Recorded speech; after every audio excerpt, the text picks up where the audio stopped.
છેલ્લા થોડા સમયમાં જાણે ફરવાની વ્યાખ્યા બદલાઈ ગઈ છે। જે ગુજરાતીઓને રજા પડતા જ આઉટ ઓફ ઇન્ડિયા જવાનું મન થતું હતું તે ગુજરાતીઓ હવે ગુજરાતમાં જ શોધે છે એમનું સ્કોટલેન્ડ અને એમનું સ્વિટ્ઝરલેન્ડ। કોઈકને દરિયો ગમે તો કોઈકને રણ, કોઈકને નદી ગમે તો કોઈકને પહાડ। આમ તો ગુજરાતમાં તમારે જે જોઈએ તે બધું જ તમને મળી જાય, પરંતુ આ અનલોક 5 માં આજે હું તમને લઈ જાઉં આપણી જિલ્લાની સરહદમાં, એટલે કે પોરબંદર જિલ્લાની સરહદમાં, કે જે ક્ષેત્રને કોઈ પણ હજી સુધી ઓળખતું નથી, પરંતુ ફરવા માટે એકદમ મસ્ત પ્લેસ છે। તો ચાલો તમને હું ત્યાં લઈ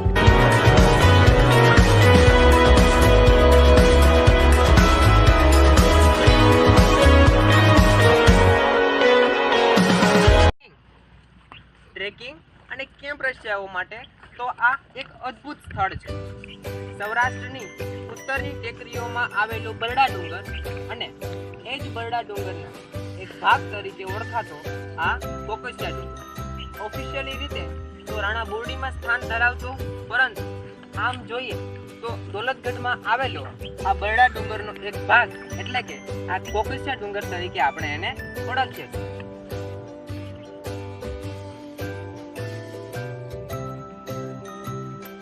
ટ્રેકિંગ કરવા માટે અહીં સુવર્ણ એક પથ પણ તૈયાર છે, જે સ્પેશિયલ તમારે જો ટ્રેકિંગ કરવું હોય તો અહીંયા ટ્રેકિંગ પણ થઈ શકશે।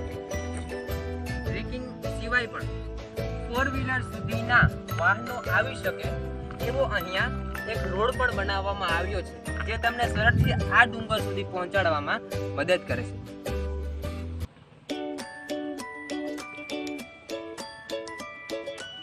પ્રકૃતિની ગોદમાં વસેલા આ દોલતગઢ ગામના ડુંગર, અને એમાં પણ ખુદ એક આપણે જેને પ્રકૃતિ જ કહી શકીએ અથવા એક પ્રકૃતિનું સ્વરૂપ પણ કહી શકીએ, એવા સ્વરૂપને માણવો એ તમારા જીવનનું એક અદ્ભુત, એક રમણીય અને એક સ્મરણીય તમારા માટે એક યાદ બની રહે છે। તો ચાલો હવે જેના માટે તમારી એક્સાઇટમેન્ટ હતી કે ડુંગર કેવો હશે, આ ડુંગર કેવો હશે, કેવો દેખાતો હશે અને શું એની વિશિષ્ટતા હશે, બસ ચાલો તો હવે એ તમને હું કહું।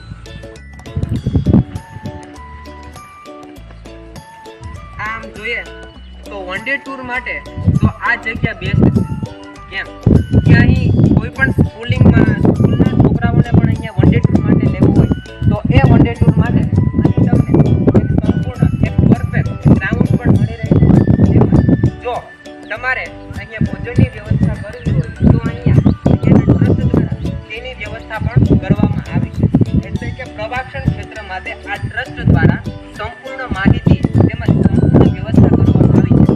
બસ હવે માત્ર જરૂર છે તો આપણા જિલ્લામાં આવેલા આ ટુરિઝમ ક્ષેત્રને ઓળખવાની।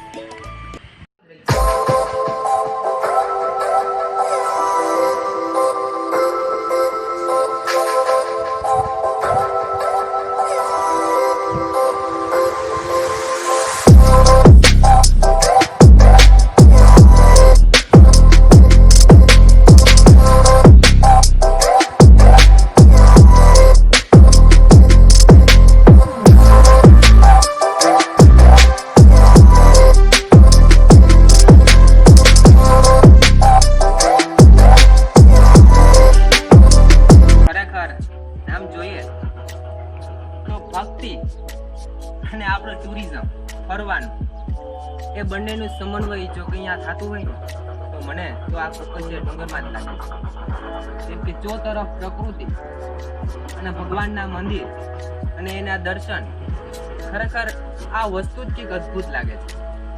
અહીંયા આવીને મેં જાણ્યું કે આ ચારણીઓ આઈના મંદિર છે એ આ જે રાણ વૃક્ષ છે એ વૃક્ષમાંથી માતા પ્રગટ થયેલ છે, અને આ જ ચારણીઓ આયુમાં ગામના લોકો છે એ ગાઢ શ્રદ્ધા ધરાવે છે।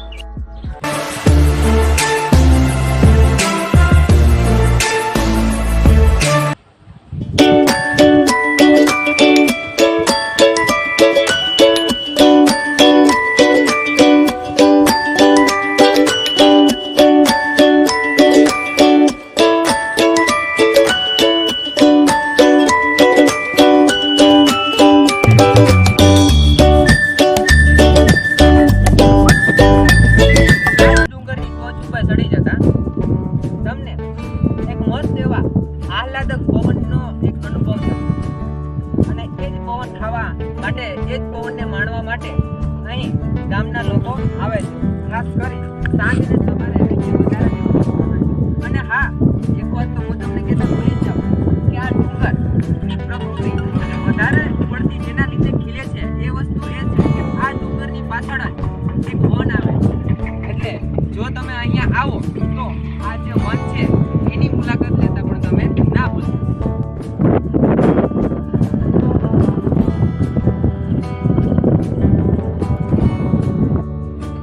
તમારે ઉગતા સૂર્ય સાથે ઠંડા પવનને માણવો હોય કે પછી આથમતા સૂર્ય સાથે સનસેટ પોઈન્ટને માણવો હોય અને સનસેટ પોઈન્ટની સાથે અહીંના પાછળ આવેલા આ ભવ્ય વનને માણવો હોય તો તમારે એકવાર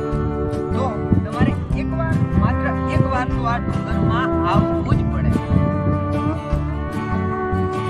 આઈ એમ શ્યોર હવે તમને થતું હશે કે અત્યાર સુધી આ પોરબંદરમાં તો શું કે રાણાવામાં અત્યાર સુધી આ બધું ફરવાલાયક સ્થળ, દર્શન કરવાલાયક સ્થળ ક્યાં હતા?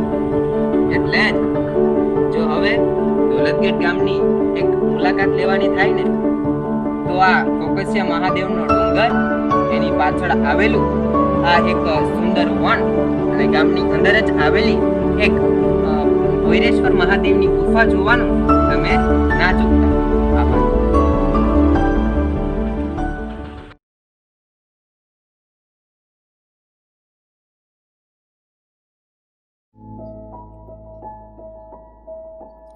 Gulabdas Broker, a Gujarati language author, is known for his short stories and one-act plays in Gujarati literature.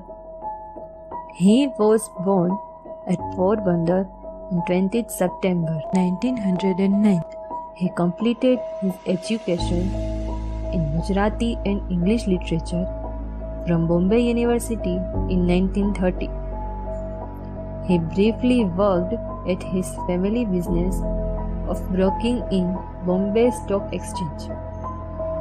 Later, he started his writing in 1932 when he was jailed during the civil disobedience movement in early 30s. His first short story collection was Ane Biji Vato.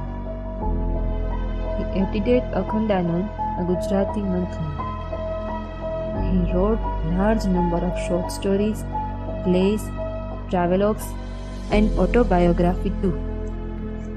Several of them are translated into Hindi, Spanish, German and English. He also edited Ekanki, a periodical devoted to the one-act play.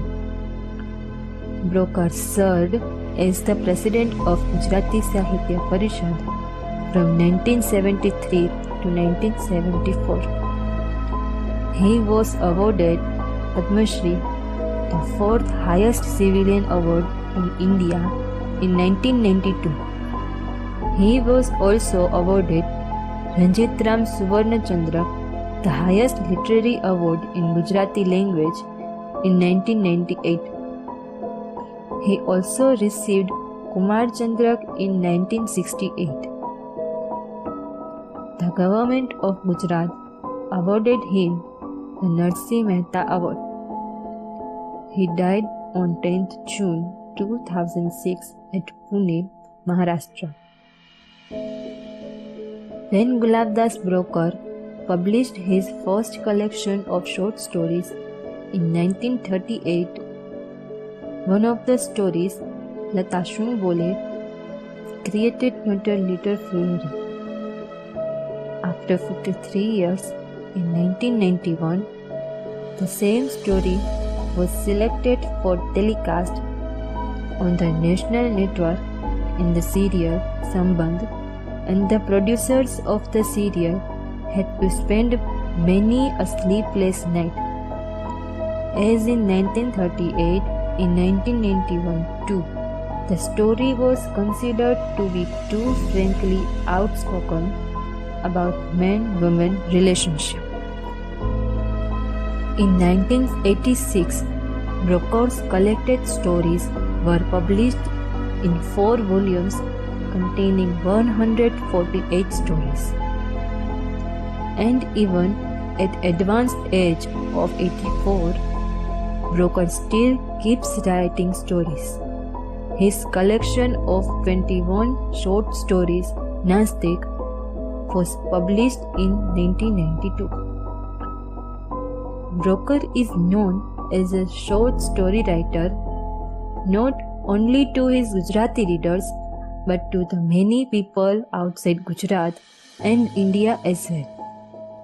He is well known for his active participation in various national as well as international literary fora. His first and foremost concern in life and love for the humankind. And it is because of this concern for life and love that his writings enrich his readers while also entertaining him.